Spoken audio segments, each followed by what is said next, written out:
Welcome back to the deep dive. Today we're looking at something I think a lot of us feel at some point, that urge to just hit reset. Yeah, like walk away from everything familiar and, really change things up. Exactly. And we're diving into some really personal accounts today from people who actually did it. They moved to Asia, mainly Thailand and Singapore in these stories. Right. These aren't just quick trips. These are big life shifts. And our mission here really is to get past the glossy Instagram version of expat life. Mm-hmm. We want to give you a shortcut to understanding what really drives someone to start over like that. What are the push factors? And the hidden costs, too, right? It's not all beaches and low cost of living. Definitely not. We're looking for those common threads.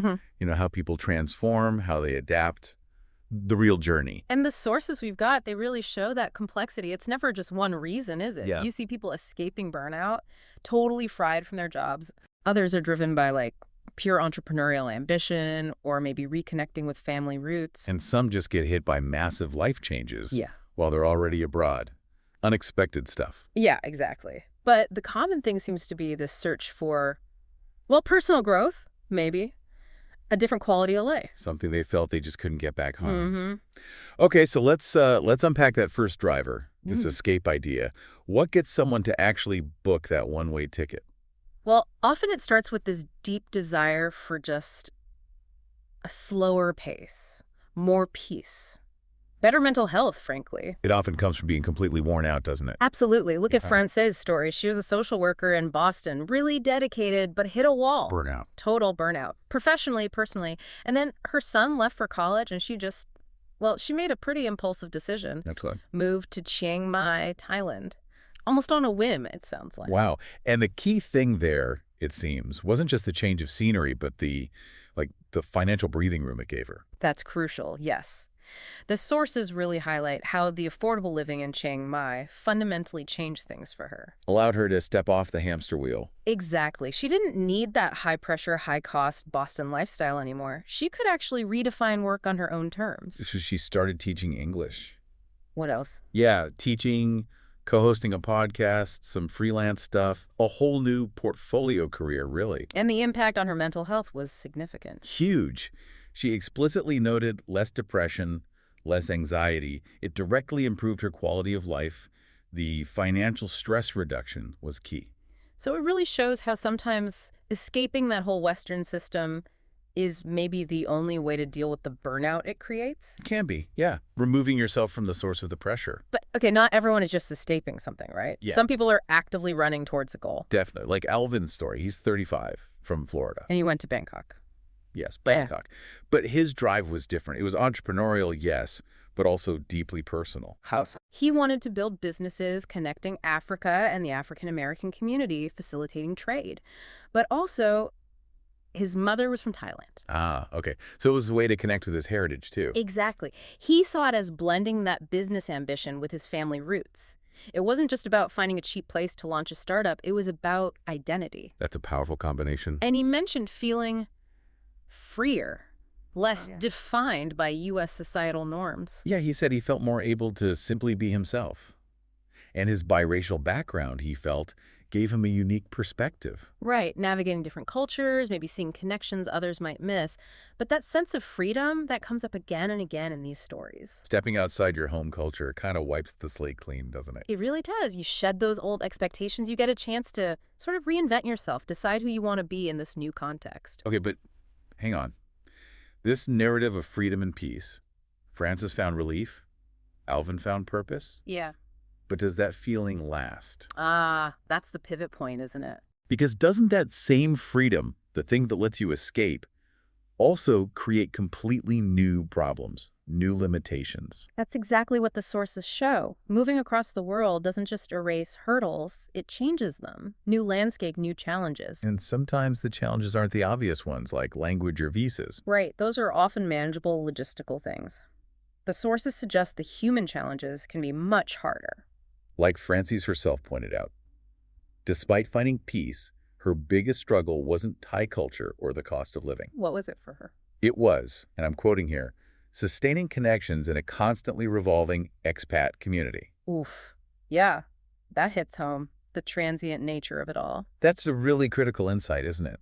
Especially in places like Chiang Mai, these hubs for digital nomads, short-term folks. Absolutely. The people you connect with, the friendships you build, they're often temporary by design almost. People move on, contracts end, visas expire. So you're constantly investing in relationships that might dissolve in, what, 6 months, Yeah. a year? Yeah. Yeah, maybe 18 months if you're lucky.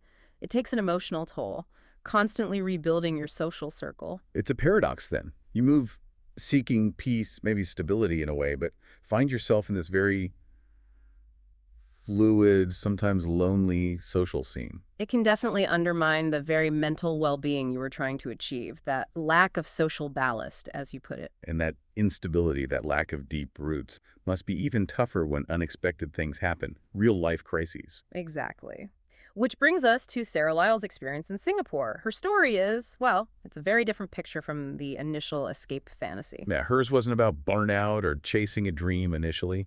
She moved as a newlywed, right? Mm-hmm. And pregnant. That's right. Standard corporate posting, expected, maybe 2 years, stable plan. But things went sideways, big time. Completely unforeseen. Her husband lost his job, which caused huge financial strain, and then they ended up divorcing. Wow, so suddenly she's a single mom trying to work in a foreign country. You're in Singapore, yeah.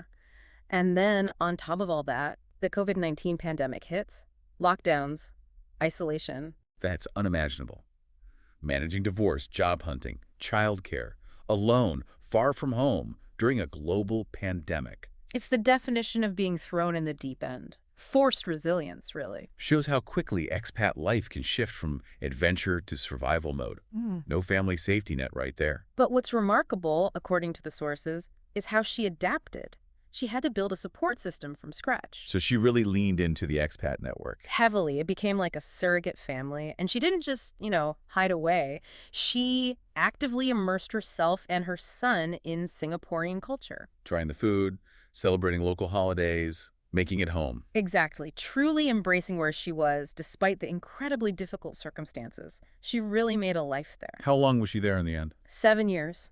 She built this whole new life, defined by her response to the crisis, not just the crisis itself. But she did eventually leave, right? Return to the U.S. She did, and that's also important. It wasn't a failure. It was another life choice. Why did she go back? The sources suggest practical reasons.